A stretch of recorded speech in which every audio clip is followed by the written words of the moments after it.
കോൺഗ്രസ് നേതൃത്വത്തിന് വലിയ വെല്ലുവിളി ഉയർത്തി പാർട്ടിക്കുള്ളിൽ ഗ്രൂപ്പ് പോരും നേതാക്കൾ തമ്മിലുള്ള പടലപ്പിണക്കവും മൂർച്ഛിക്കുന്നു.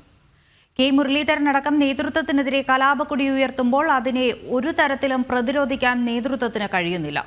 നിലമ്പൂർ ഉപതെരഞ്ഞെടുപ്പ്, തദ്ദേശ സ്വയംഭരണ തെരഞ്ഞെടുപ്പ് എന്നിവ വിളിപ്പാടകലെ നിൽക്കുമ്പോൾ പാർട്ടിയിലെ അനൈക്യം വലിയ തലവേദനയാണ് നേതൃത്വത്തിന് സൃഷ്ടിക്കുന്നത്.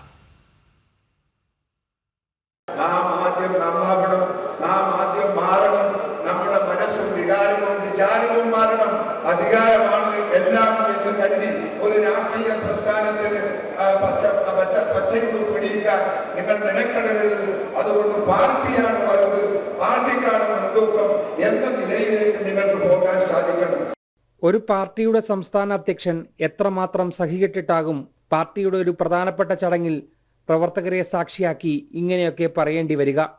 ഗ്രൂപ്പിനതീതമായി എല്ലാവരും ഒറ്റ മനസ്സോടെ ഒന്നായി പ്രവർത്തിക്കുന്നു എന്നൊക്കെ പറഞ്ഞിരുന്നുവെങ്കിലും ഇന്ന് കോൺഗ്രസ് പാർട്ടിയെ വെല്ലുവിളിക്കുന്ന രീതിയിലാണ് ഗ്രൂപ്പ് പോര് എത്രമാത്രം രൂക്ഷമെന്ന് KPCC അധ്യക്ഷൻ K. സുധാകരന്റെ വാക്കുകളിൽ നിന്ന് തന്നെ വ്യക്തം. പരസ്പരം പോരടിക്കുന്ന രീതിക്ക് മാറ്റം വേണം.